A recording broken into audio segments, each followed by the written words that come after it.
Happy Tailgate Tuesday, ladies and gentlemen. It's your Idle Zone Syndicate crew. What's up, John? Not much. Not much. What's up with our screen? I'll get there. I'm by myself, remember? Oh, I'm like, what in the world? Okay.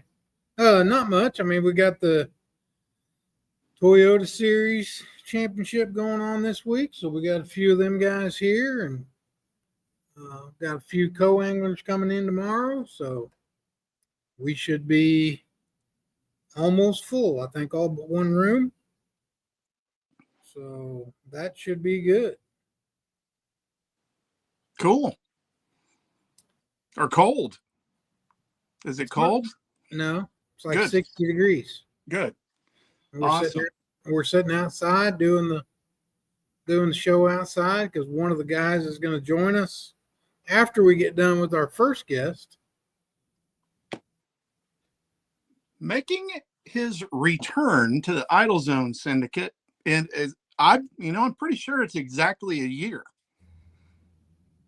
Because you and I did the show from where you're seated a year ago at this time. We had Randy, and we had some connection issues and stuff, and we had some Davis boys that were cooking right beside us and shoving plates of food across the table at us. Yep.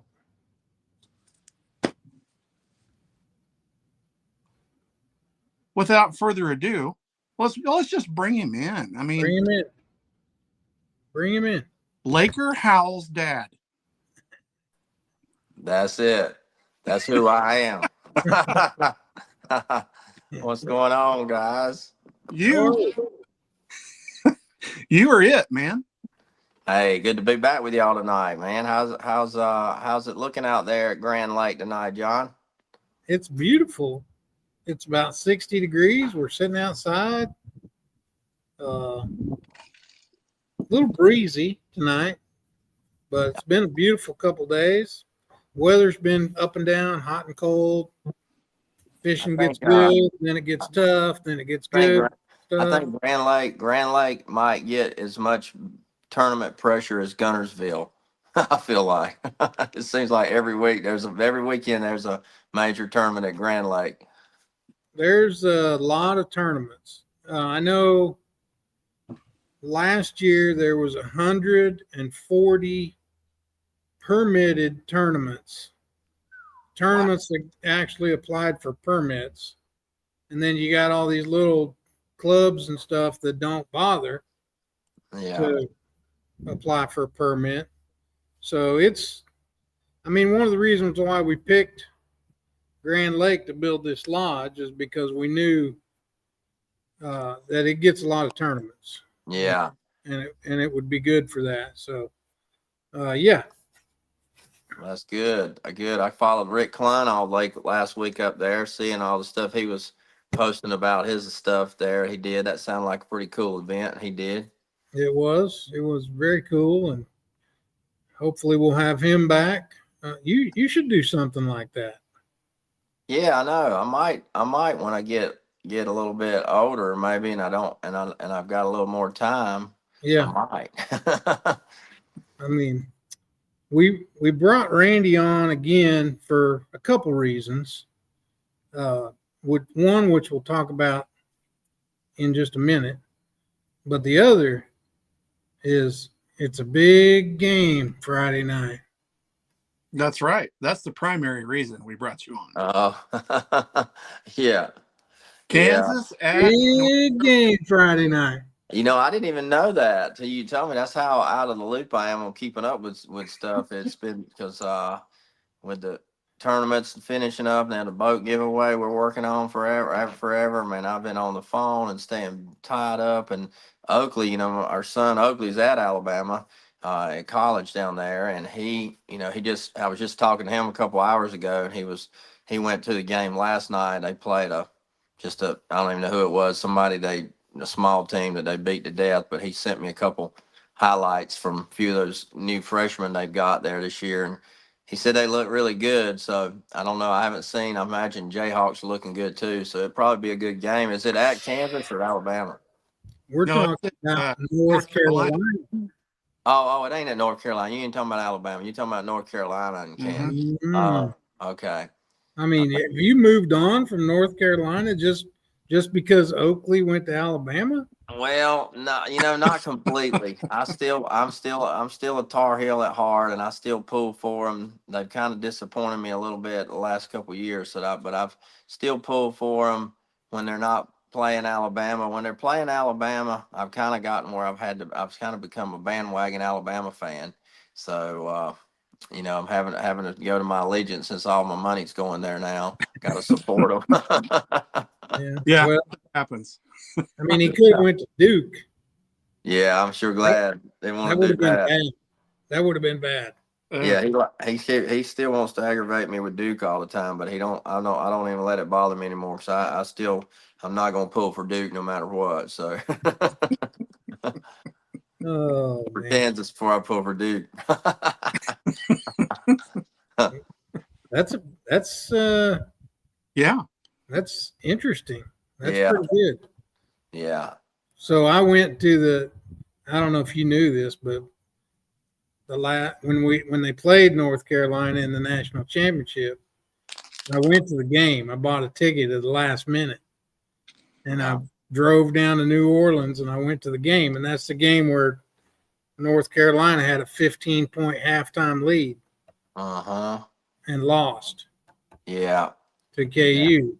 And I bought the tickets, on like whatever Ticketmaster, and I sat down, and the guy that I was sitting next to, he said, "You bought my buddy's tickets. He's a Duke fan," and Oh. he went home. He wasn't sticking around. I said, "Well, thank him for that." Yeah. Did you get a good deal on it anyway? Yeah, I mean, I went to the game, and I think the ticket was $120. Yeah, that's big. Yeah, that's good. Championship game, and Yeah, no, it was good. It was all good. that's the way you do it. Yep. Yeah, well, it'll be interesting to see what they do this year. I'll start watching it. I'll start getting to watch it and keep up with it a little bit more after when they get rolling good. Football's still going so good here. I still big SEC football fan, so watching the Tide roll and try to keep the momentum going. It's going to be a good closing part of the season for the football teams. Anyway, and all the SEC is so good now too. In Oklahoma, even in the SEC, but uh, they beat Ott Defoe's. I know Edwin and Ott had that little rival going last week.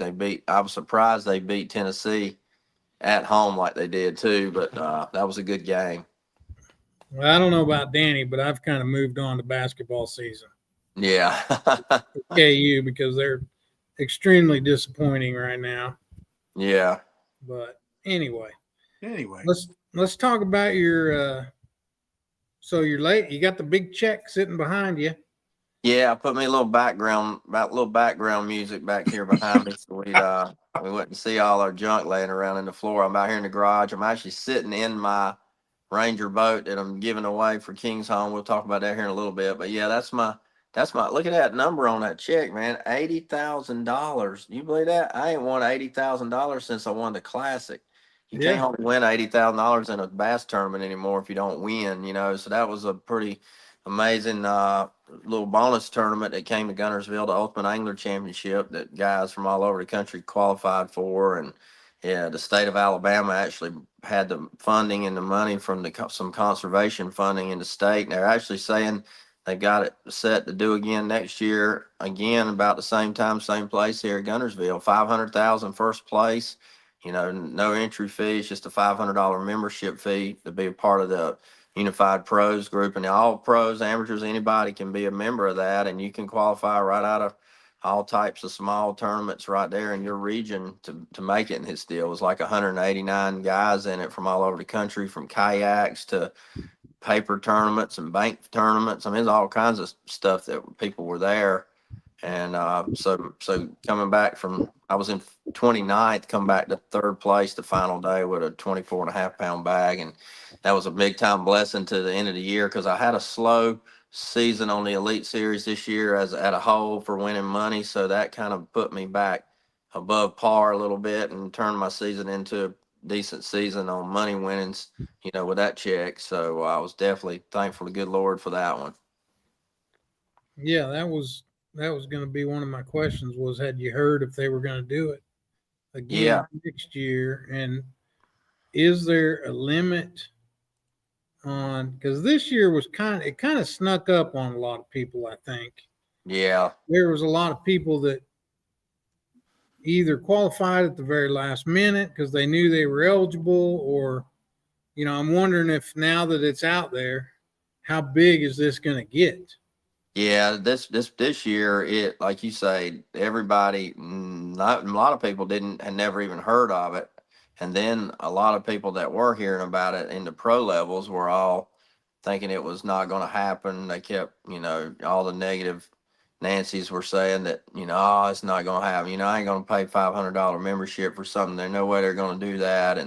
But I knew it was going to happen because I lived right here where they're at, and Will Ainsworth, our lieutenant governor, he lives right here in Gunnersville, and he's the one that helped get the funding. He's a big fishing hunting friend of mine, and he said, "Man, it's 100%. It's signed, sealed, delivered. We got the money. Now we got to figure out how to do a bass tournament because we don't even know how to do one." And that was what was so hard about it. They hired a couple of event planners, people that had never had any fishing knowledge at all, to kind of try to organize it and head it up and all that. And then they finally started, taking advice from a lot of anglers as it moved along, and they hired Mark Davis, Bass Pro Mark Davis, to be the tournament director, and put a little bit of a name behind it so people would kind of take it a little more serious, I think. And it all started coming together right at the end. And like I say, a lot of people got in it because they started seeing it really was going to happen, and they found a little jackpot tournament somewhere that nobody was signed up for, and they jumped in it, and you could finish 50th if there was 51 people in it, and you were 51 and you were the only one that paid. You got in it, or however they did it, I don't even know. But this time it's going to be a little harder. The guidelines are going to be a little harder. I asked them about it on the Elite Series and the Bass Pro Tour.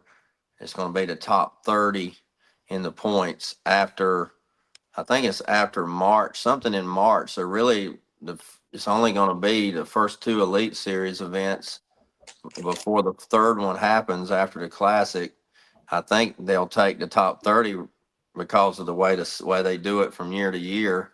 So if you have a good start to the Elite Series season in the top 30, I'll make it back in there again, and then they'll have all kinds of ways to get them. But I tell everybody that doesn't know about it, just go on their website and keep up with it now. That ultimateangler.com, I think it's what it was, Ultimate Angler. If you just Google it or type it in, it'll come up, and you can keep up with it and read about it. But it's definitely a tournament you need to keep in your mind and stay serious about it and try to get in it. If you're able to fish something in your region to do it, it's definitely worth it because that's a lot of money they paid out. Absolutely. And that's a no forward facing sonar. Is that going to stay the same? Yep, that'll stay the same. Yeah. So tell us about your week, how you caught your fish, and you said you came from behind. So yeah, it was yeah. It was the most pressure I've ever seen on any lake in my life. But in Gunnersville, I'm used to seeing a lot of pressure here. But they had the Big Bass Tour going on the same exact week, and I think I never did hear an official number. I heard all kinds of numbers. I heard 1,200 people. I heard 1,500. I think there was a million. I think there was a million boats on. It felt like it. It really did, and I've never seen so many in my life. So they were fishing the same Thursday through Sunday. We were fishing Thursday through Saturday.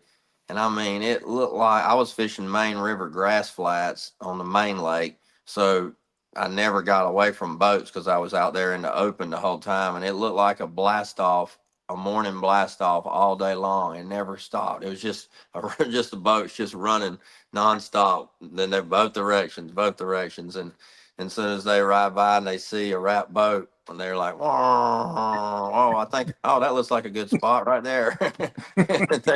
they pull in right in front of you, right behind you. And but it was pretty cool. It was the first time I fished without my Lowrance active target in, I guess, 3 or 4 years. I don't know now. And we're so dependent on looking down at that screen.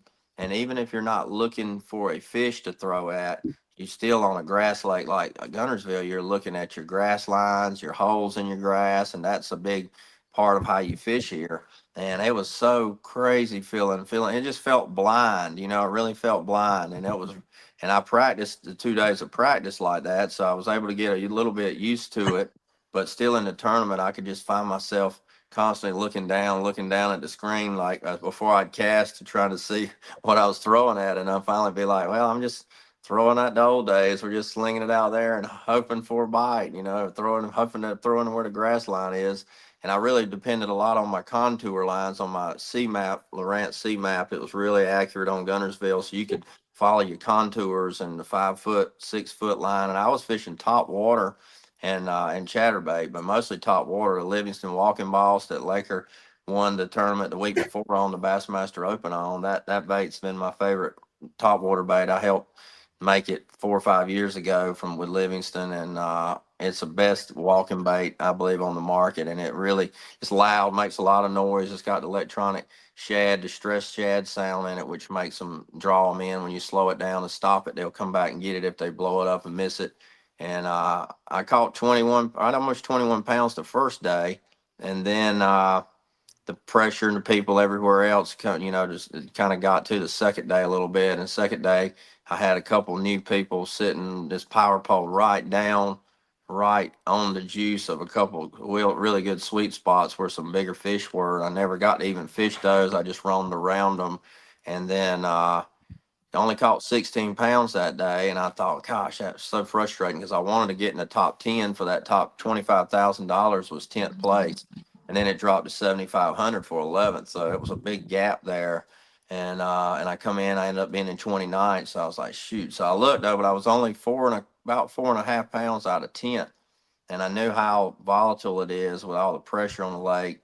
So I said, if I can just catch 20, and 20 is not hard to catch here. If you just get around them pretty quick, you can catch 20 pounds. There's so many 4 and 5 pounders in this lake. And sure, I got out there and bounced around a couple places, wasn't catching them. And we had an hour and a half fog delay. And at 10:30, I ran way down the lake to a big grass flat that I didn't fish the first 2 days. And I had a couple bites there in practice. And the best part about this tournament, I live here, but I practiced intentionally on a lot of new water and just fished that pattern with the top water bait. And I found that whole area I caught my fish in was where I never fished before. As long as I've lived here, it was just a nothing looking area. It really didn't have nobody fished it because it just doesn't look like anything. But under the water, the contours, you could see one grass point that ran out, and it had like a little ditch running between a little underwater island, and then a point that ran out. And I don't know why I've never noticed it all the years I've been here, but man, it is just a sweet spot. And I rolled through there and caught a 4 pounder right off the bat. When I pulled down, I made 7 casts in a row on that same exact cast. And 7 casts in a row, I caught a 3.5 to 7 pounder. The third fish I caught was a 7.3, and it jumped completely out of the water like a pike or muskie come down on it. And I'm like, oh my God, is that a bass? And then it jumped, and I saw then it was a bass, and it was a 7.3. And when I caught that one, I thought, man, that's a $10,000 fish. And they paid 10 grand per day for a big bass. And I said nobody had caught one bigger than that all week. So I thought, man, definitely a 7 pounder. I bet that's gonna win 10 grand today, because it was only 50 people fishing that last day. And so anyway, then they come up and started schooling, and I turned my hydro wave up. I run that hydro wave all the time, especially on schooling type fish, and I have it on top water schooling pattern. And I turn the volume up real loud on 30-second delay. So every 30 seconds it cycles on, and that schooling sound, and all of a sudden they'd come up and start just busting completely like an acre around my boat, just bass everywhere. And you wouldn't believe there's any bass anywhere except for right where you were throwing, because that's the only place I could get a bite. And then they were everywhere. And but then the little ones, so many 1.5 to 2 pound, 2.5 pounders mixing in. I stayed there the rest of the day. I mean, I fished there for maybe probably 4 hours before I had to run in. And finally, about 2 hours into it, I had 22 pounds and pretty quick, and a 5.5, 5 3/4 jump blew up right in front of my trolling motor, and I almost hit him in the mouth and threw it at him real quick, and he just chomped me, ate it, and I watched him eat it in slow motion. Uh-oh. Or 24 something. So, and then jumped all the way up to, I mean, second, third place. I beat fourth by 1 ounce. I beat fifth by 2 ounces, and I beat sixth by, I think, 5 or 6 ounces. So it's really stacked tight. And it was like $10,000, $15,000 increments right there. So it was a big time blessing, man. And it was a lot of fun. You mentioned the boats running back and forth. How do you deal with that mentally in a tournament? Like, Yeah. you know, Yeah, I know. It's difficult. I mean, I've been doing it a long time, so I can pretty much, you know, block out most everything as long as I'm focused in, and especially when I've got something going on, I know what I'm doing. It's really hard on a day that you're not catching any fish and you don't really know what to do, and you have all that boat traffic, then it's really mentally tough. But on this event, they were running back and forth all day, but where I was fishing off the river channel up on the flats, it's 5, 6 feet deep. So nobody's actually running right there where you're casting at. They're just kind of running off at a distance. So I still kind of get in my own little zone, and there's still 5, 6 boats all around, roaming around. But most everybody around me was still, fishing the grass, fishing the bottom, fishing, nobody's fishing top water. Even when they come up schooling, a lot of times people just totally ignore them. And it's the weirdest thing I've ever seen. I've never seen so many good bass fishermen just ignore fish schooling, and I mean, I watched it, and especially in the big bass tour guys, a lot of them, they were throwing Alabama rigs, and I was just watching guys were just roaming around, slinging them umbrella rigs everywhere, looking down at their screen, scoping, and them fish would come up and bust behind them, and I'd be watching them, and they'd never look up, and they just keep doing that, and they're just chomping behind them, and I did, like, the first 2 days, I'd kick my trolling motor high, and I'd just start going like toward them, and I wouldn't try to act like I was excited at all, so they wouldn't look back. And they would, as soon as they'd be slinging that way, and I'd sling right behind them, and poosh, I'd catch them on top, wind them in, and like people just totally oblivious to it. And it's crazy that the scoping has gotten so popular that it's messed people up for just looking at normal common sense fishing. A lot of times I call it, the obvious. Yeah. Before we get into the King's home, let's chat just a little bit about Laker and what it's like being Laker's dad right now. Man, I tell you what, you talk about a blessing, and y'all know we're all similar ages, and we've all got adult kids now, and crazy how old we're all getting now and how it feels. But just to watch the Lord bless your kids is just really special, and especially in a sport like this that y'all been a part of for so long, especially you, John, at Bassmaster with me all the years growing up and doing what we did for so long. You watched him grow up as a little boy fishing on the bank everywhere, and then you see him, grow up, and it's such a hard business to get into and be able to be successful at it, and make a living at it, and especially being, part of being my son.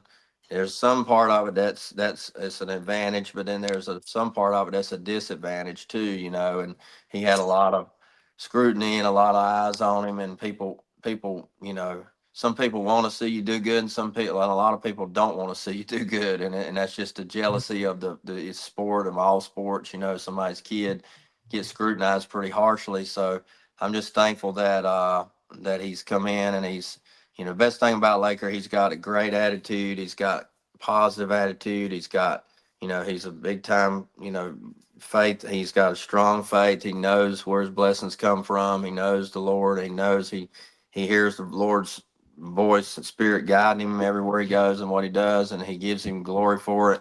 He's humble, he's kind to everybody, and he's genuinely cares about people, and that means more to me than how many fish he can ever catch. So to see him go out there and win that Minnesota tournament, and come from 21st place and just totally get, blindsided by a win for his first time, that was amazing. We watched it, and we were so bittersweet because we couldn't be there. I always wanted to be at his first tournament he ever wins. We've been to so many close calls, and then we drive and get there, and then he finished second a couple times, finished, the top 10 several times, and he never won. And then he wins Minnesota unexpectedly, and that was a great deal. Made the classic. It was all awesome. But then to come to Lake Wheeler, just 3, 4, 5 weeks later, and where we could all be here, where Oakley could drive from school and come to it, and just his wife, Laker's wife, Maddie, everybody could be here for it.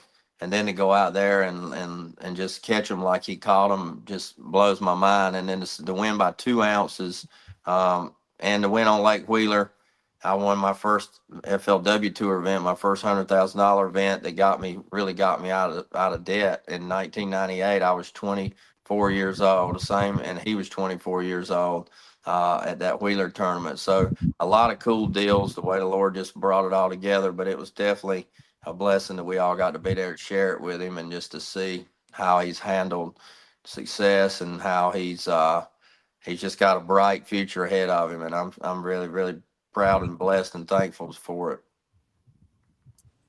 Was there ever a part of you? I mean, it's a hard sport. Yeah. You just talked about, that $80,000 check behind you kind of, brought you above, Yeah. above this year. And was there ever a part of you that, I don't want to say discouraged, but, made sure he understood what he was getting in for? Or, Yeah. Sure.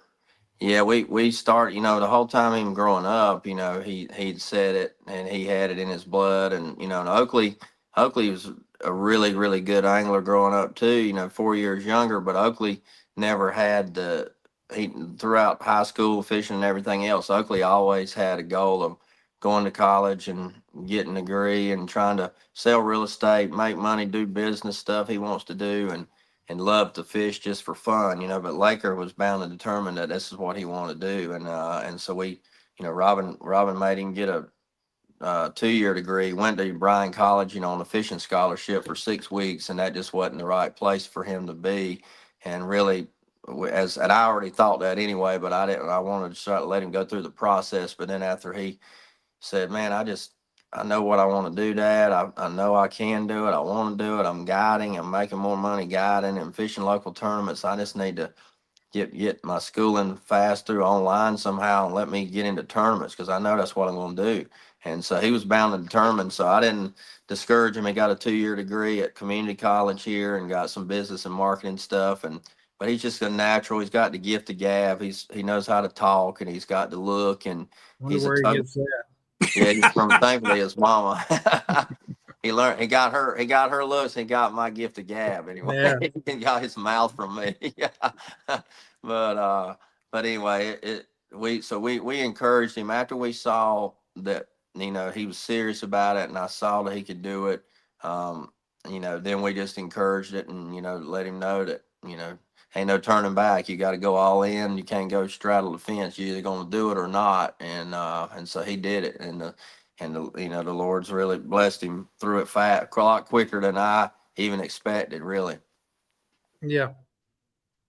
I mean, I know you're proud, and I know that's, I kind of went through a little bit of that with my son. He wanted to be a football coach, and he was a college coach for 11 years or 8 years or something like that. And oh, I didn't know that. That was his dream, and that's what he wanted to do. And he's still coaching. He can coach in high school now, but there's no money in that. But that's what his passion is. That's what he loves. So you kind of you encourage them, but you kind of guide them and make sure they understand what they're getting into. Yeah. But then you're super proud when they pull it off, or when they do it. That's right. And in this sport, there's not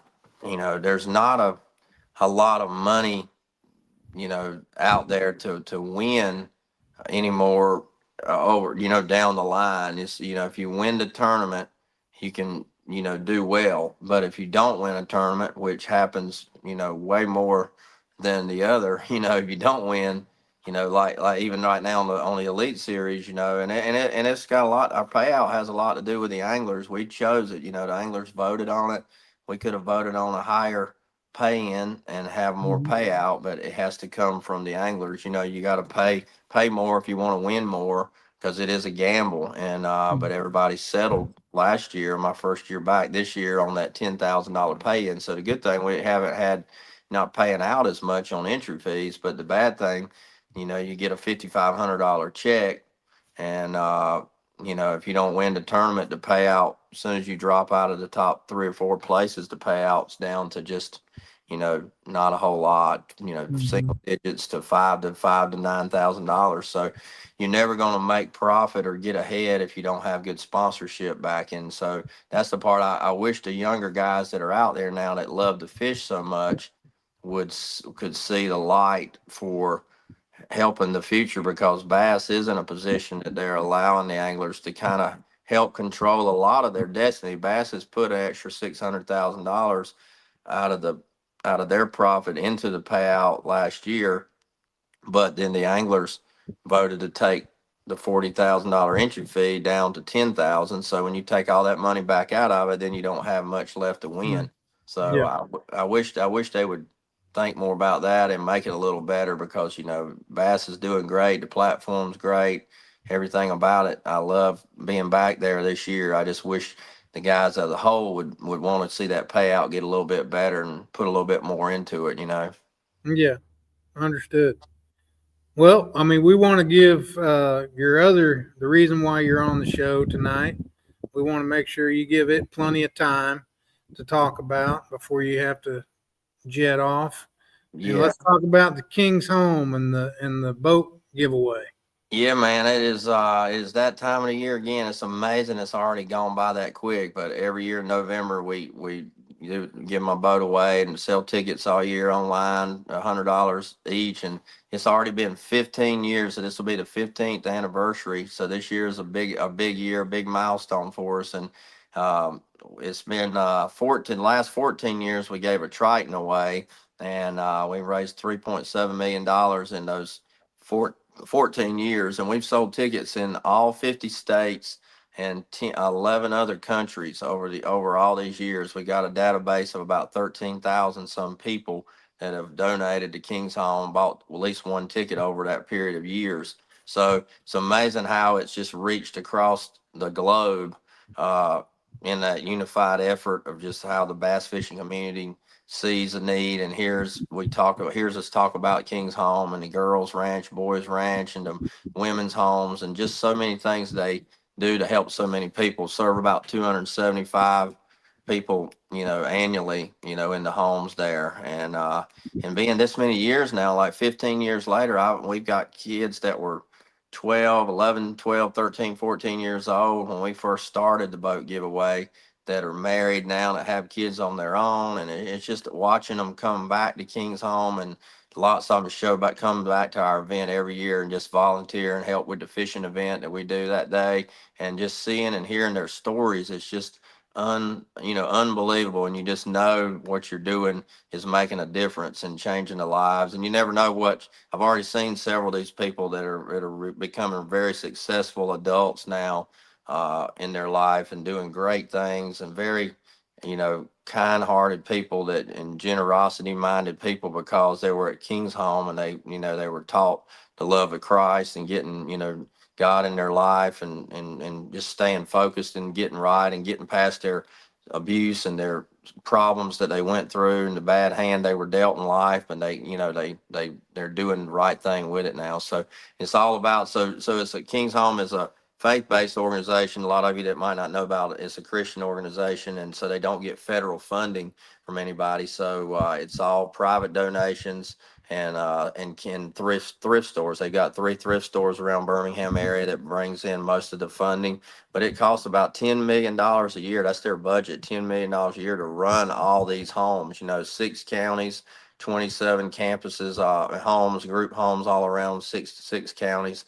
So it's a big operation. Like you say, helps a lot of people. So that $100 per ticket donation, tax deductible, it adds up. And my goal is the last 3-4 years, we've had a goal of $500,000, which is 5,000 tickets. And it doesn't seem like it will be that hard to sell 5,000 tickets when we reach several 100,000 people through our social media and all our, through the bass fishing world, but still getting people to trust and give away $100 to have a chance to win something nice. It's hard to make them do it. So we're praying this year it happens. And this is the best year ever. I know I'm talking a lot. I'm gonna get it all in, but this is the best year ever, because this is my first year to run a Ranger and a Yamaha. Yamaha really stepped up. You ought to be able to get $3 million just because it's a Ranger. Because the Ranger, that's what I'm thinking too, man. But that 250 show, Yamaha stepped up and really wanted to be a part of it. I reached out to them last year, and they were like, "Man, we love what you're doing with the boat giveaway and the King's Home and the charity. We want to really support you." So they stepped up and gave me an engine for it, and so we made the move to Yamaha because of that support. And then and Ranger was still in the family. I couldn't run a Yamaha on a Triton because the way they're set up right now. So that's the reason I changed to a Ranger this year, because I wanted to run a Yamaha. And so got to run a Z521R. This is the Mac Daddy Cadillac. I'm sitting in it right now looking around at it. It's got, everything on it. If you go to that website you've got up on your screen, kingshome.com/Randy Howell, takes you right to the donate page, and you can see the pictures of the boat. You can read all the options. Everything's on the boat. I leave it just like it is in here right now in my garage. I don't take any stuff off of it. It's got 4 Lowrances. The one's a 16 in the front, precision sonar stacker mounts and precision sonar locks. Got active target 2 up front. Got a power pole move trolling motor. Got precision lithium power batteries. Got 4 of those. That's like three. That's like what? That's like how much? That's like $6,000 worth of batteries in this thing. And it's got twice as many as you really need. You can run it on 2, but I've got 4 in here. Got a power pole charge, got power pole blades, and then what else is I'm thinking in my head right now? The power pole charge in the back, and then a TH Atlas 12-inch jack plate, hydraulic plate, just all the stuff you can get on. And this is that R series Ranger, so it's got the heated air ride seats and all the digital stuff that'll do all kinds of stuff that I haven't even learned how to use it all yet. About time it's time to get rid of it. So great year, about $123,000 package loaded out like it is. It's got about 107 hours on it. So it is ready to go. So it's a great deal, man. So y'all just go on kingshome.com/Randy Howell, make those ticket donations, get a tax deduction, help a good cause. And November 15th, we're going to call the winner from the stage. We're gonna have it right there live. They're gonna be spinning the big barrel, and one of the kids from King's Home will draw that ticket out, look at the camera, and let me show it right to the camera, and we'll read that name off, and one lucky person's gonna win it. So it could be y'all. So y'all get your tickets. I get a ticket or 2 every year. I haven't been drawn yet. It could be your year. Maybe this is my year. Yeah, let me tell you this cool story. This is the rest of the story. We didn't really publicize this or really write it last year, but the man that won the boat this past year, last November, 78 years old, from North Carolina, grew up. He lives kind of close to where I grew up in North Carolina. Him and his wife, they were from Maryland, and they retired and moved to that lake in North Carolina. And his wife used to run a ministry similar to King's Home, helping kids in Maryland, and did that for like 30 years or whatever. And so they had a big heart for ministry. They saw me win the Bassmaster Classic, started watching and started following King's Home because of that, and started getting tickets every year. And they said if they ever won the boat, they were going to give it back for King's Home to have more money to rent. And so when I called him back that night after I told him they won, him and his wife were on speakerphone. They said, well, we want to figure out how we can give the boat back. And I'm like, do what? Give it back? I'm like, you don't want it? And he was like, no, we want the money to go to King's Home. And I'm like, are you serious? And he's like, yeah. And I'm like, oh my gosh, this is unbelievable. Like out of 3,000 tickets, how one person in there that probably would have done something like that was the person that was drawn. That just lets you know even more how God's hand is on that ministry when you see stuff like that happen. So he ended up, we had talked to CPAs and all the legal stuff about it and all that. So he ended up, I sold it for him to a guy that was asking if he could buy it, and then he gave the money back. So he got $75,000 for it, and the money went right back to King's Home. And so we raised almost 400,000 last year versus 330,000 or whatever it would have been in tickets. So it was a big time blessing.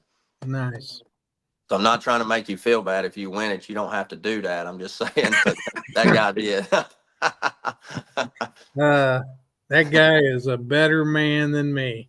Me too. That probably won't happen if I I'm win. like, I'd sell it and give some back, but Yeah. I probably wouldn't have done that, Yeah, absolutely. Well, I mean, I know you got to make a phone call here in a little bit. So, you got anything else you want to say, and just tell Well, everybody one more time where to go to get the tickets and all that stuff. yeah, y'all just follow us. If any of y'all that social media folks, just follow us on Randy Howell Fishing on Facebook and Instagram, TikTok, and we'll be posting and putting videos out of the boat. We'll be hammered down, especially next week. I got Bassmaster sending. You remember Lauranne Foshi, Lauranne Butts now that's married to Josh Butts. She works for Bassmaster now, and it's a full circle story. She came and volunteered with her mom and the fishing team from Gardendale back in the early years. They were part of the King's Home helping us with the fishing event, and now she's coming back as the journalist that's going to take pictures and do video and do a story on the event Nice. Thursday. So that's pretty cool. So we'll be watching bassmaster.com for all the stuff coming out over the weekend and next week, and then just go spread the word, all y'all's friends listening and watching, kingshome.com/Randy Howell, and get those tickets, man. Let's help make a difference. We want to hit that $500,000 mark. We can run 3 group homes for a whole year with that boat donation money, and all the money goes directly to the home budget. So we appreciate the support on that. Thank y'all for having me tonight and letting me talk about it. And it's always good to see y'all and hang out with you. And hopefully we'll get a Bassmaster tournament out there at Grand Lake sooner or later. I keep thinking it was going to be next year, and it's still not. So when we do come back, there is an open. You can fish the open. I saw there's an open there. I don't really think I want to fish the open, but Nah, come on. yeah, Laker will be there if he don't make the elites, which is a far stretch because he had that one not disturb. He's got to fish. He's got to make a top 5 at Okeechobee to have a shot at it, and he's still got other people have got to stumble a little bit to get in there because he had that one bad day at Champlain. But if he doesn't make it, he'll still be back. He'll be there at Grand next year with y'all. Hopefully, he stays at the Lake Lodge. Yeah, man, that'd be good. That'd be good. If you win this boat, you got to wrap it in the Lake Lodge, right? Absolutely, I would probably do that. That's right. All right, man. Thank you for. Thanks, Are you Randy. gonna put $1 on the game Friday night? Let's see. Man, I don't have any preseason knowledge of them, so I'm scared to bet with you on that. Really, It's but at North Carolina. it's at no. I'll go $1 then with you if it's at North Carolina. I'll do better than that. I'll buy you an ice cream cone when I see you. How about that? Don't be like Oakley and still owe me. He still owes me from. He still owes you. Yeah. Yeah. Well, maybe. If I win, I'll buy you something nice when I come see you. How about that? If you win, I'll do that. Sounds good. Sounds good. Well, y'all have a good one. I'll get Laker, get back on here with you. Maybe me and him will get out here in the garage and do another show when we get into December or something when we got some time at home. All right. You bet. Sounds good. Yeah. All right. Appreciate it, guys. We'll see y'all later. All right. Good luck, Andy. Thank you. All right. Thank you. Bye. You know what? We asked 3 questions. I know. I would, what would be fun if we could possibly sometime set up a deal where we could have Randy on one screen and Gerald Swindle on the other and ask one question. Yeah, that would be good. Man, that's a cool story though about the guy that gave the boat back. Yeah. Puts a lot of pressure on the next guy. No doubt, because I'm not giving it back. I mean, I'm going to make a donation. I might if I was in a better situation, but not right now. Yeah.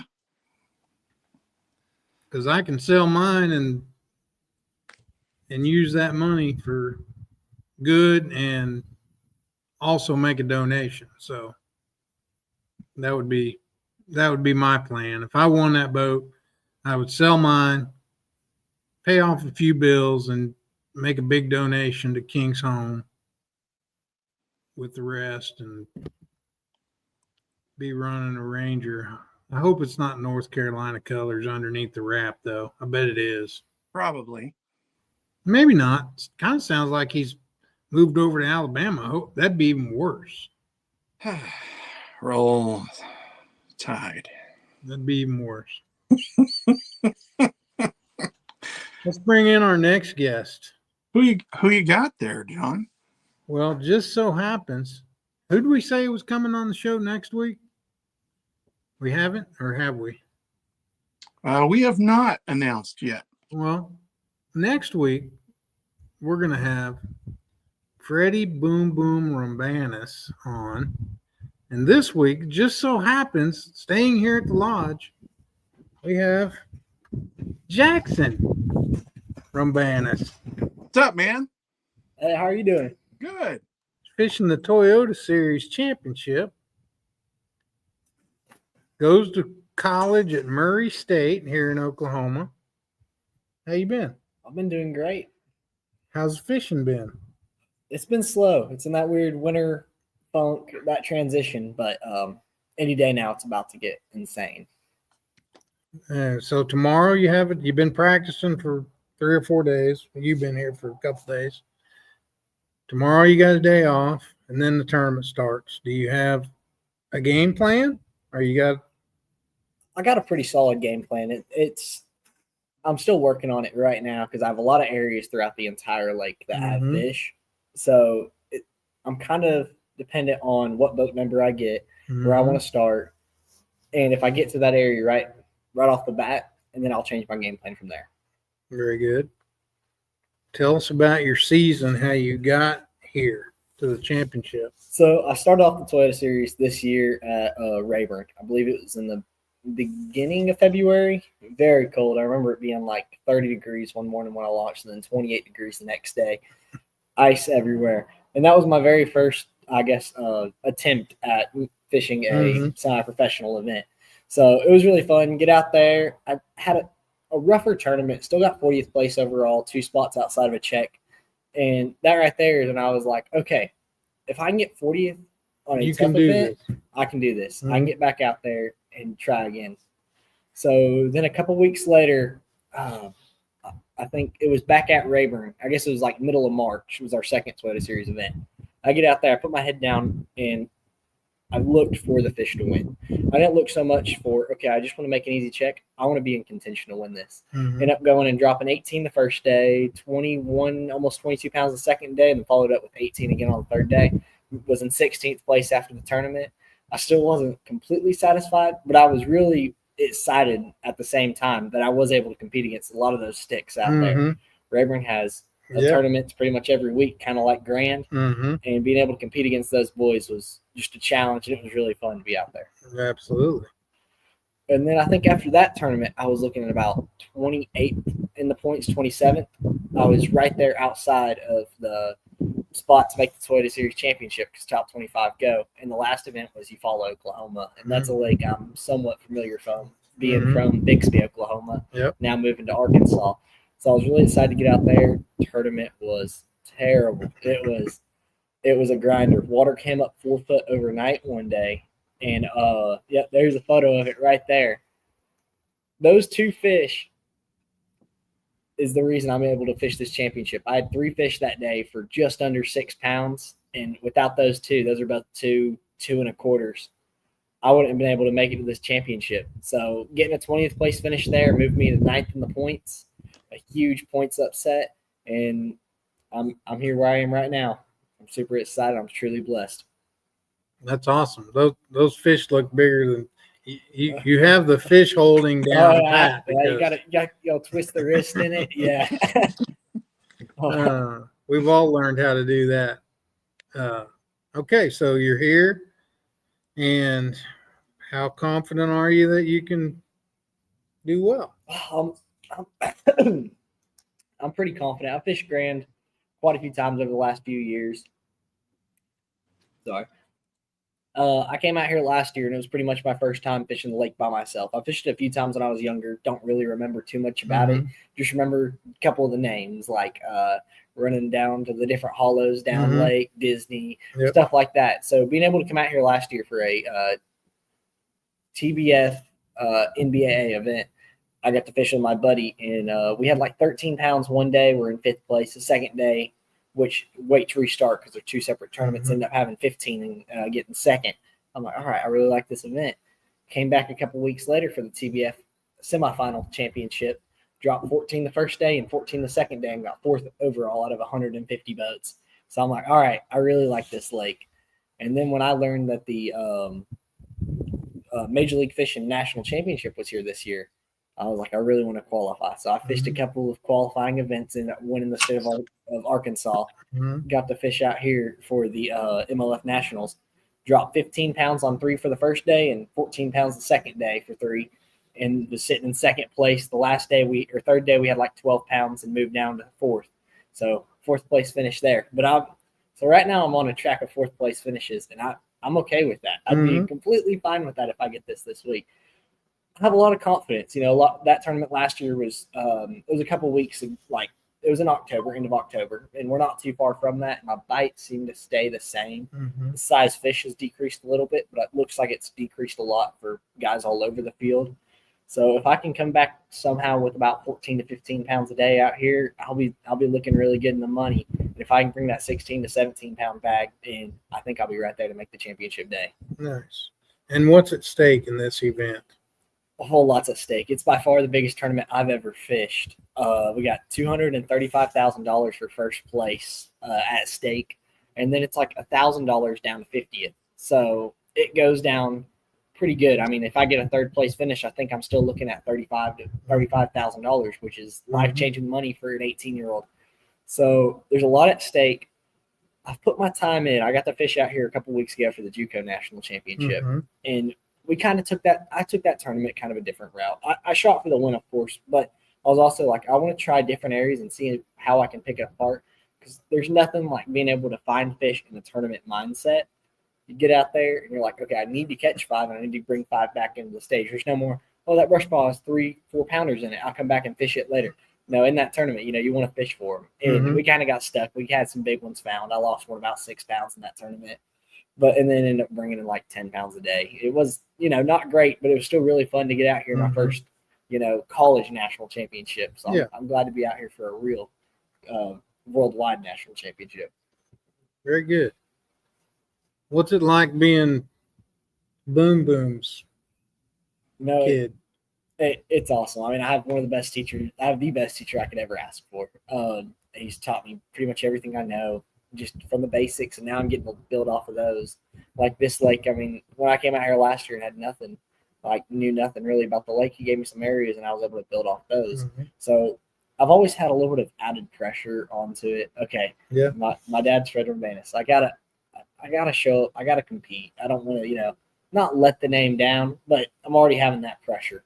So in one way, it's amazing. Like I get the press, I get a lot of that publicity because with that name and doing well, they both add together, and it just builds my name up even more. But there's a little bit of pressure. I know out here, like tomorrow, I'm doing the Major League Fishing Instagram takeover, which I'm super excited for. I'm super proud and blessed to be able to do that. But at the same time, I'm like, okay, that's just more pressure added on for me to do good this event.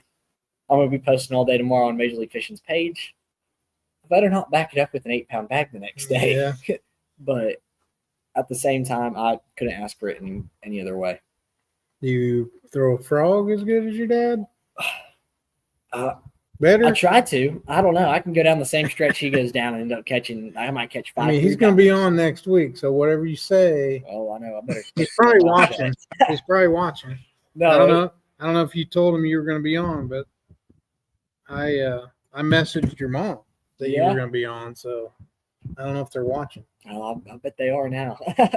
No, but I don't know. He's taught me a lot. You know, he's a big grass fisherman, big swim bait guy, and I love fishing grass and swim baits. But I've also kind of grown up in this newer age where scoping is kind of the mentality if you want to being able to place good all over the country. Mm-hmm. So being able to have both of those kind of knowledges has really helped my game, especially here in Oklahoma. What is your favorite way to fish now? My favorite way to fish is probably picking up a big swim bait and going down the banks. Mm-hmm. You know, I like being able to throw a glide, throw a 7-inch line through, 5-inch line through, and just pull these bigger fish out of cover that you wouldn't imagine live in the lake. Mm-hmm. That's probably my favorite way. And then if I'm back home and there's ever grass, you're probably going to see me in the grass 9 out of 10 times. So between those two, that's what I like to do. I mean, I brought a frog out here this week. Not that it did any good because these cold nights really ruined the topwater bite. Yeah. But, you know, I'm like, you know what if? I know in national championship, some boys caught them on a frog really good. So I was like, I might as well bring that. But I still have the glide tied on, big swim bait tied on. So I'm going to put those to work. Yeah. What is your goal, your dream, where's Jackson going to be in 5 years? My goal in 5 years, that's a tough one. Right now, everything's changing so much. You got all the different leagues coming up. You got NPFL coming up. You got the Bass Pro Tour, the Elite Series. My goal in 5 years is to make it to one of those top tours. And even if it doesn't happen in 5 years, I still want that to be my goal moving forward. I think I'm going to college right now for a business degree. I'd like to have some sort of backing because it's hard to make it as a professional fisherman in this day and age and not have some source of backing to back you up. So if I can get a little business started, whether it's, you know, guiding in the off season, if it's, you know, running merchandise or, you know, being a tackle outlet, if I can do something like that and then also fish, that would be the dream come true. I'm not really sure which route I'm going to go at the moment. I'm still looking at them, but next year, you know, I'll probably hop in some more Toyota series because these are some of the funnest events I've ever fished. May hop in Toyota series, maybe hop in a series at Open next year or the year after that. I will for sure. You know, once I'm outside of college. So I got a lot of opportunities. I'm definitely going to pick one up before long. I got to start working on it. So right here in college right now, getting my education, and then from there, moving forward. And he is he's doing his, if mom's watching, he was doing his homework while Randy was on so that he could come on the show. Oh, let's doing that. That was pretty cool. So you heard us ask Randy about talking to Laker about being a pro, and, you know, have you had that conversation with your parents? Yeah. About, you know, I know they encourage you, but are they pushing you that way or letting you do your thing or pushing you away from that? To be totally honest, they're just pushing me in whatever way I want to go. I mean, it's all I can ask for my parents. You know, like I told them I want to go jump into professional fishing, you know, early on, but it's hard to do that. I need an education for college. So they told me, find you a school that fits you. And I found Murray State College in Southern Oklahoma in Tishomingo. And I'm like, all right, this college really fits me. It's only 2 years. I can get my education needed. And I get to fish all the tournaments against all the big colleges. So I'm not taking myself out of any college tournaments by any means, but also have the flexibility of, okay, it's a 2-year college. If I don't like it after 2 years, I'm not putting someone in the, you know, my parents in the hole or anything like that, putting myself in the hole with college debts. I'm going to get the same education there and fish the same tournaments for way less the cost.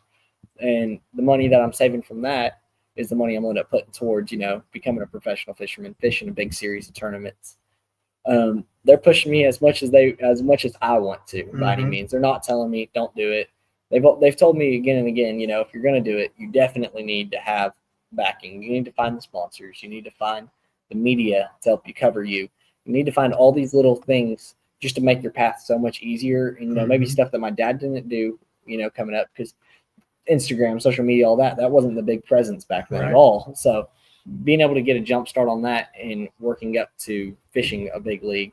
I mean, I'm already fishing this huge tournament here, and I would have never thought I was fishing it last year. You know, I just remember watching it on TV, watching the videos of it.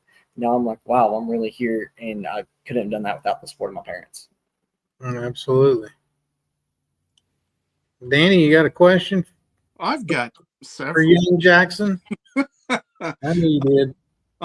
Jackson, I'm over here just surfing through your Facebook pictures. I was curious who this young lady is. Oh, you got a girlfriend? Oh, dang it. I lost it. Oh yeah, that was an older girlfriend of mine. That one's not anymore. Not anymore. Get that one off the screen there, Danny. What? Nothing. Never mind about that. So I'm going to ask you one of our standard questions. Craziest thing you've seen on screen in your boat? On screen in my boat. Oh, that's a hard one. I've seen some crazy things, especially lately. I think from the fish standpoint, the craziest thing I saw was just a couple weeks ago at Arbuckle.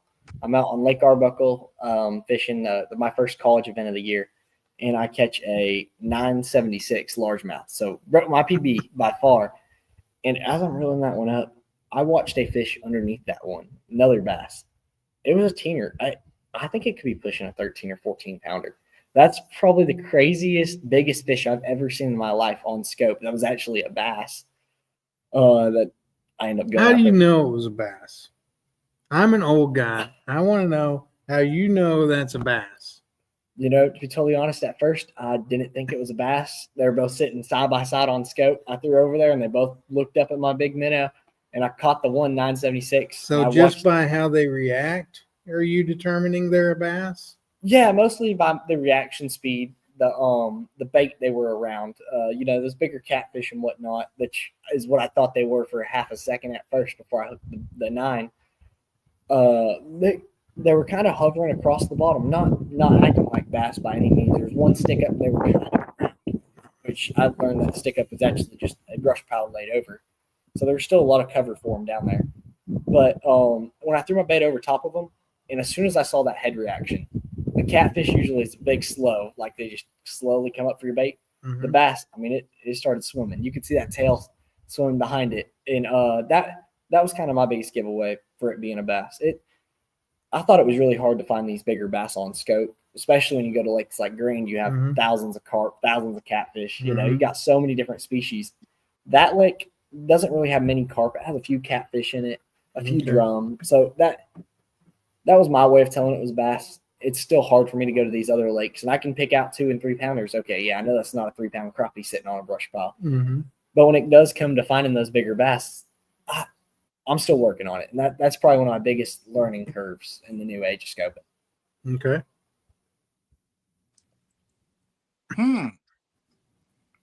Well, that went not quite the way I thought it was going to go. So, since you've been in Grove at John's place, are you eating out? Are you a griller? I mean, you're what, 18? So I'm figuring you're probably just going through the drive-thru somewhere. Yeah, I got me a big bag of burgers yesterday from Brahms, and they somehow ended up messing it up, and I got a big deluxe bag of burgers, which are just the normal burgers. Oh, well, America. That's the. So I'm like, you know what? I'll take that. So I've been eating on that for the last couple of days. I'm not gonna lie, that and some protein bars. Okay. So John hasn't made any of his famous armadillo chili for you guys? No, I haven't made any. No armadillo chili. Mm-mm. I'm a little intrigued. little disappointed. It's a little stringy, but it's good.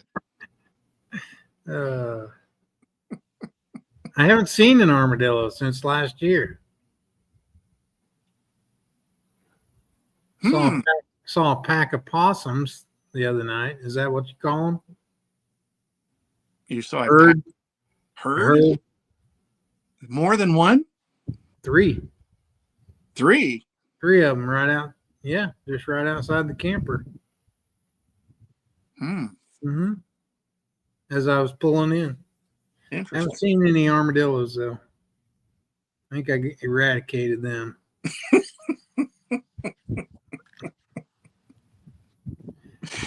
Oh my.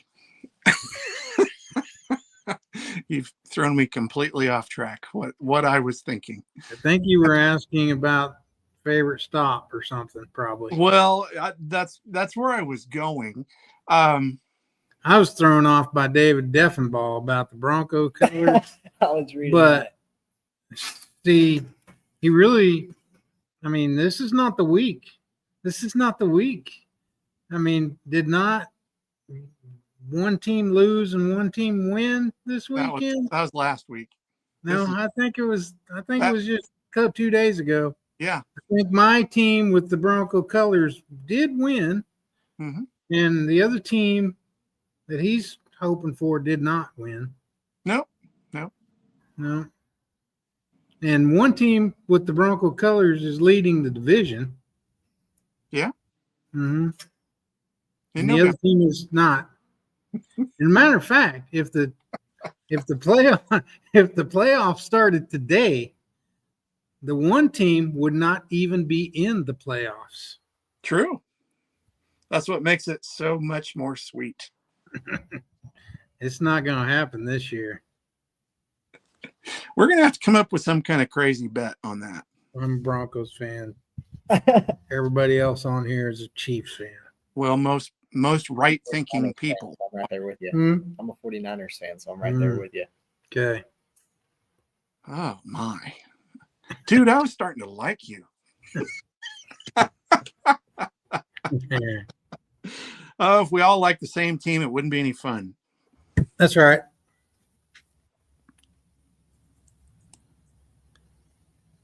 What were you going to ask?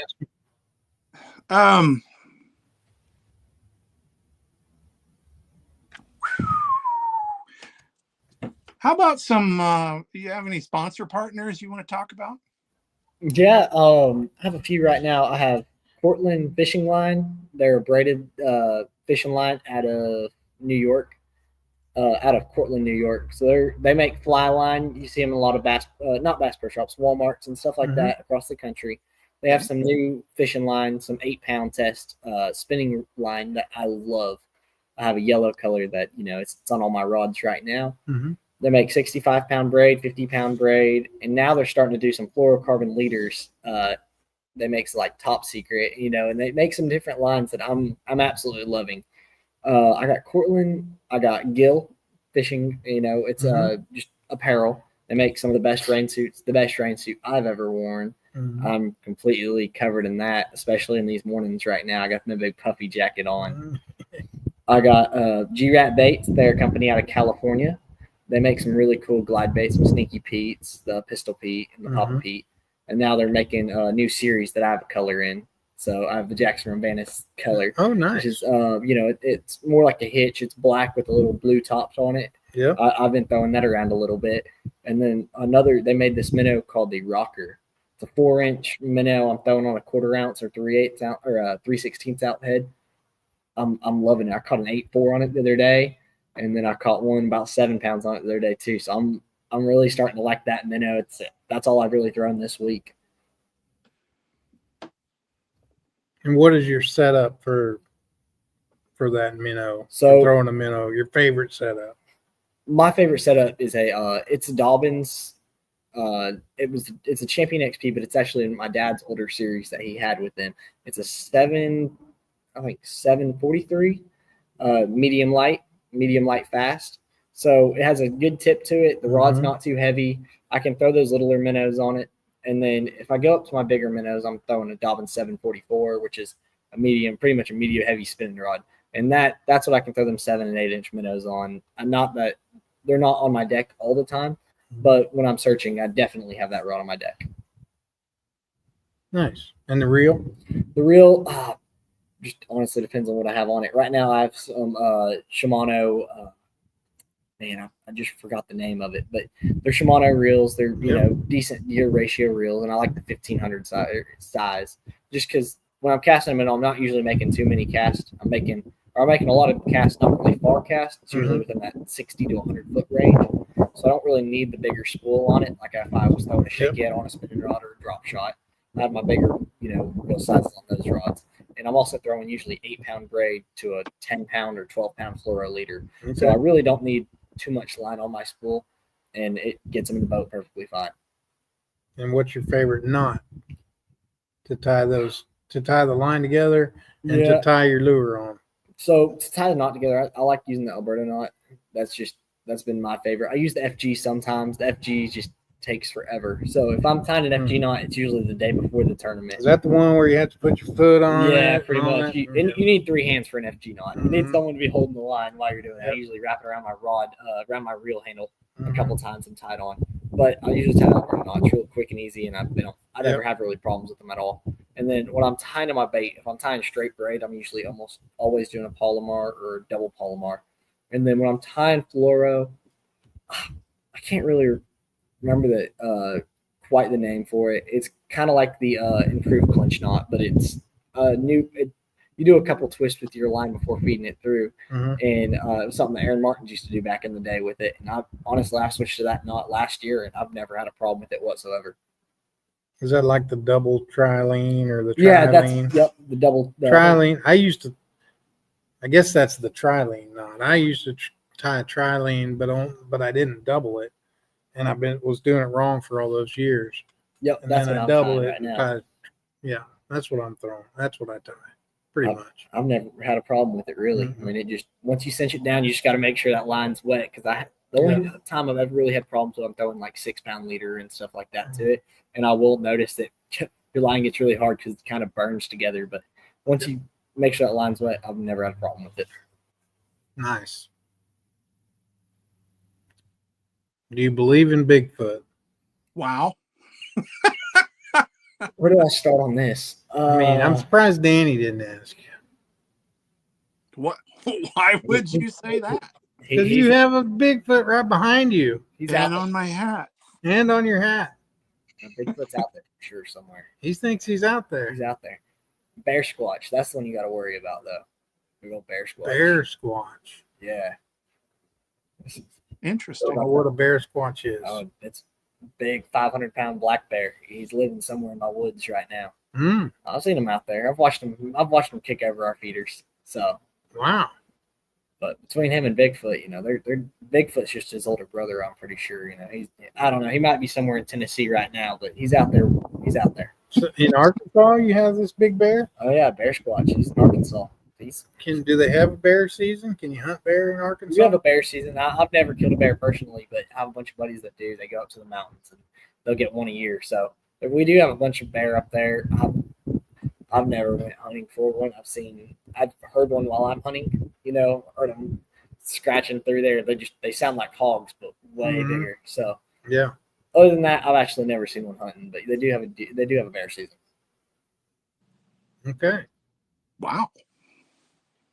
Wasn't expecting that.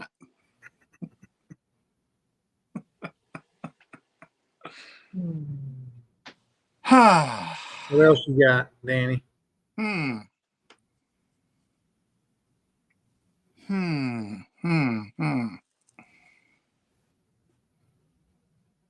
You've covered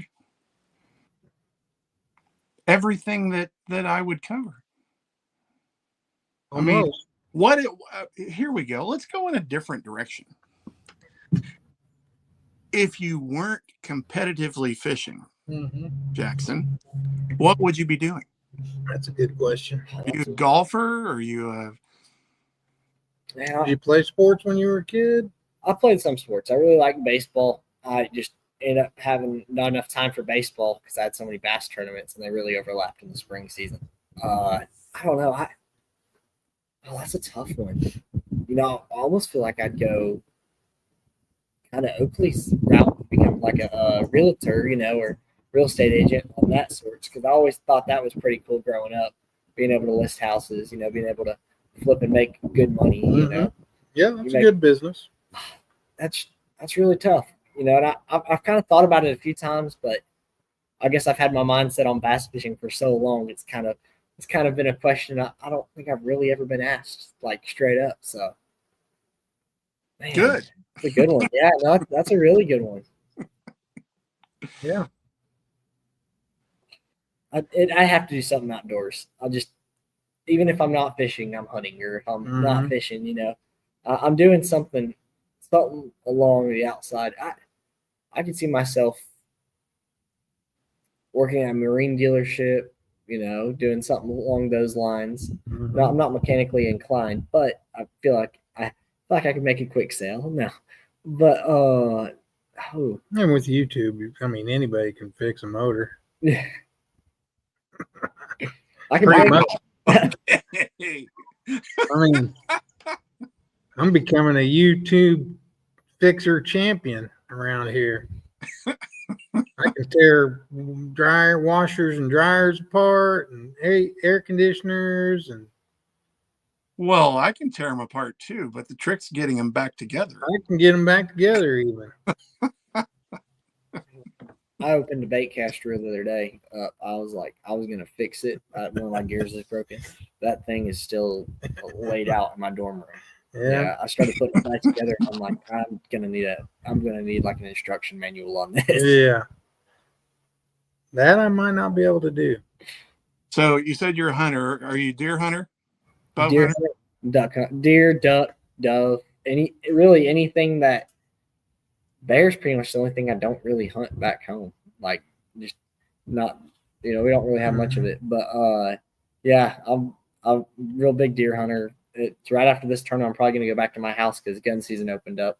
Might go hop in the stand for a couple days, and then go back home. But actually, today on the water, I wish I had a bow because I'm running across the lake, running about 68 miles an hour and like 4-foot waves, and I'm like, oh my gosh, I almost hit something over there.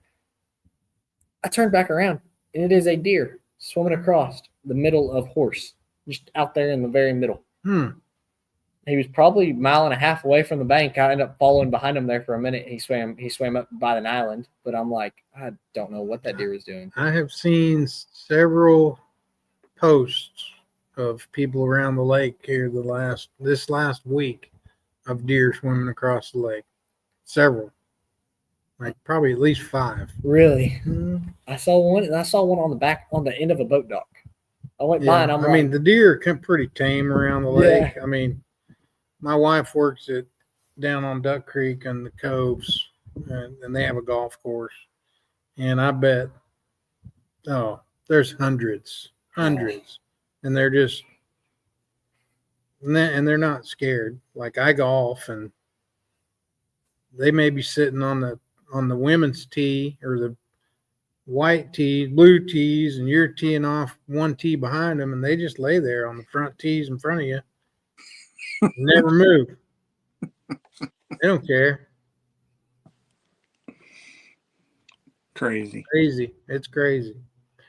Jackson, you got socials you want to share with us before we let you go and wish you luck?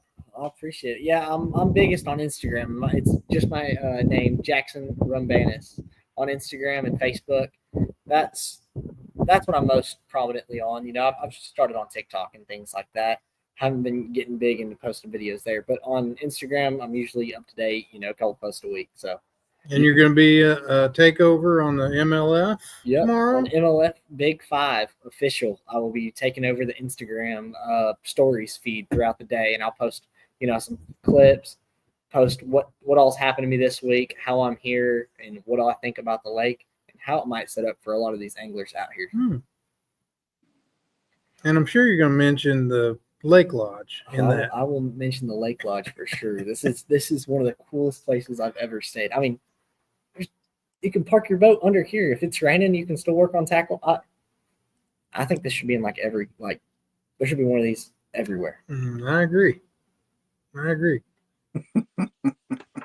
right, Jackson. Good luck this week. Well, I appreciate it. Thank you so much. Very good. We'll run to Walmart, grab a couple of essentials. All right. Good luck, man. Urbanus, everybody. Appreciate it. That young man has the gift of gab also. Yes, he does. He did well. He did well. He did very well. Yeah. Absolutely. Mom, he did great. I don't know if she's watching. She never responded, but she can go back and look at it Sure. on our Facebook and our YouTube channels and the Kansas Bass Nation. Yeah. So that kicks off Thursday. Yeah, they have a day off tomorrow. Okay. I'm going fishing tomorrow because they're all off the water tomorrow. I should have asked him if there's anywhere he doesn't want me to go, but I am not going to be out in the middle scoping. So I think most of the people's fish are safe from me. So I'm just going to go out and see if I can't catch a few tomorrow and see how it goes. He mentioned the bears, and it seems like over the last couple of years, there's been, or at least I've noticed it more. There's been a lot of bear sightings in and around Grove. Yeah. And around the lake. Yeah, there's been a few. I mean, it is. I think they're more on the east, like southeast side, because it's more hilly, Drowning Creek side, Yeah. It's more hilly, and that eastern Oklahoma hills and stuff are on that side of the lake, where it's more flat on the other side of the lake. It's kind of the dividing.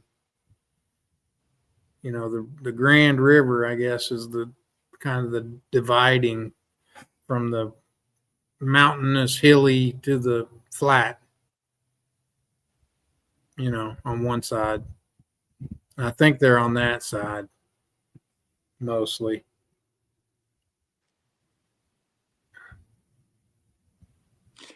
I really wish I would have got a video of Randy getting set up tonight. Yeah. I'll go ahead and talk out of school for the guys that are listening. So, because he won't care. No, he won't care. No. So Randy Howell was going to join us tonight, and he came on just before we were supposed to go live, and we were delayed a couple of minutes because he could not get his phone straight, and when he'd get it straight, it would the tripod it was on would wiggle or something, or it would touch a button and he'd lose the picture, or it'd turn sideways, and then he'd move the phone and turn it sideways, and then it'd go the other direction, and it was a thing. It took a couple of minutes to get it straight. Yeah. But it was funny. I felt for him because that's me every time I turn on some device like this. Yeah. Pretty much. Yep. I get frustrated. That's good though. Oh, fun couple of guys to visit with. I sure would like to win that boat, man. No doubt. That'd be awesome. No doubt.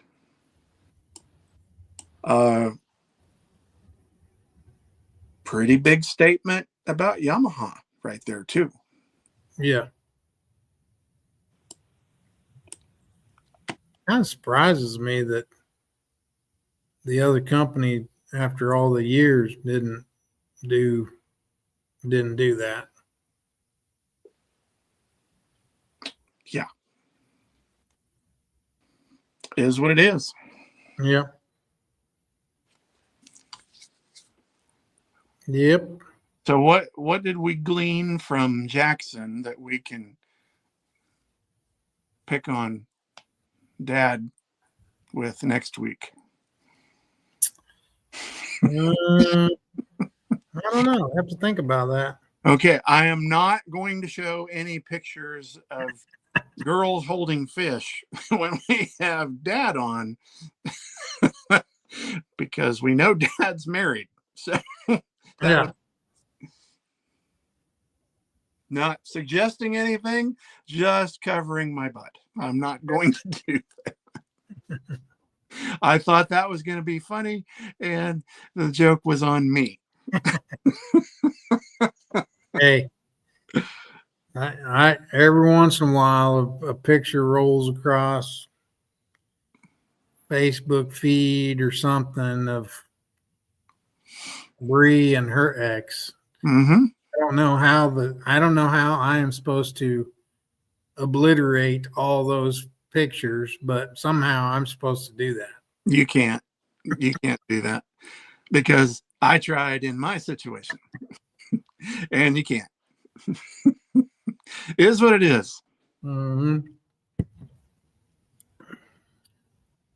So Bree had I don't know if anybody out there in the Joplin area, I know we got some people watching in the Joplin, Pittsburgh, Arma area. If anybody's looking for a dog, so Bree and her big heart, she got one dog 3 years ago from the Humane Society, and it was a puppy, and that's Riggins. And then when she got to Joplin or Webb City, she, I think, stumbled across the Humane Society page, and with her big heart, she adopted another dog. Well, that didn't work out. Like that, it was kind of, Okay, now things make sense.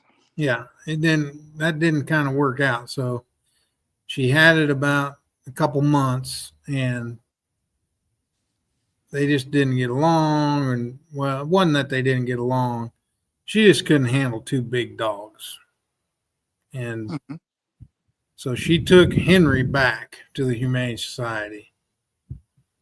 And so they've had him for a couple weeks now, and today or yesterday and today they posted pictures of him saying, somebody come get Henry. He loves, blah, blah, blah. And he's a good looking dog. And I think by himself will be a great dog if somebody's looking for a dog. But yesterday he had on a orange bandana that said professional turkey taster or something. They took pictures of it. And today they put a Chiefs bandana on him and put pictures on it. Mm-hmm. And Bree's a Broncos fan as well. So it didn't work out. That's why it didn't work out. Somebody needs to go get Henry. Yeah. Make Bree feel better. Go get Henry. Somebody adopt Henry. Yeah. So the main takeaways tonight: buy a ticket to Randy Howell's boat giveaway and go adopt Henry. That's all we're asking. That would be a full day. A nice, complete day. Do that tomorrow, somebody. Oh my.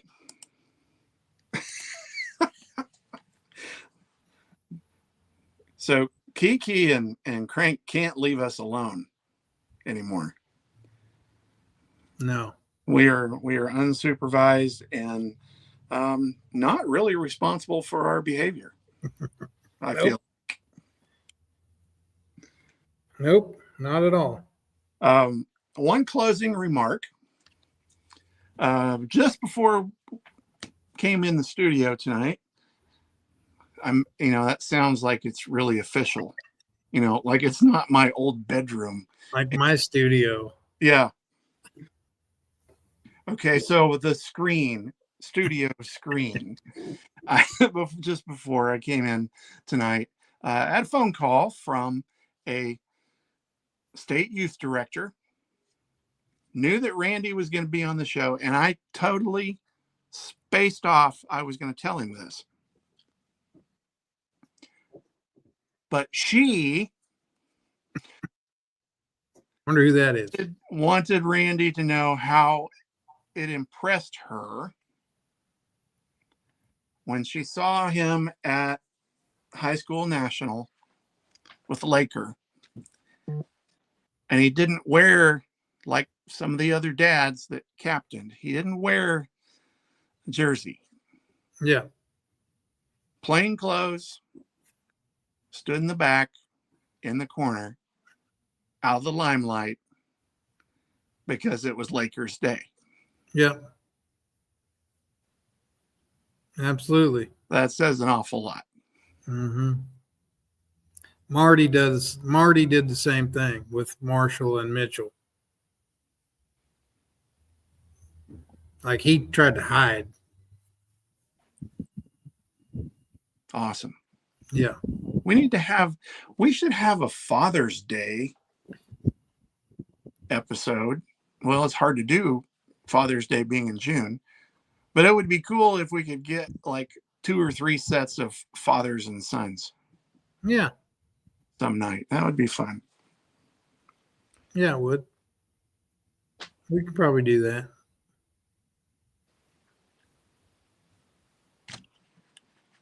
Good show. It was a good. Good job, Danny. I did. I'm just pushing buttons,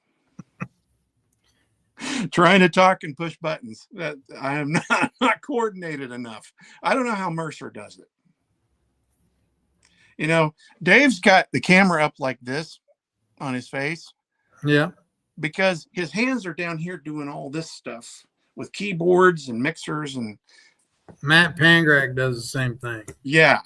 You know, shows all kinds of videos and and that's me. See, if I'm staring straight into my camera, then I'm fine. But when I'm looking over here at the screen, yeah. We're professional. We are so professional. Very professional.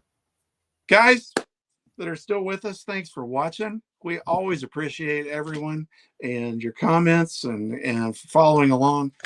Share the Instagram stuff. Share our stuff, if you would, please. Idle Zone Syndicate Do It Over on Facebook. We're the Idle Zone Syndicate on YouTube.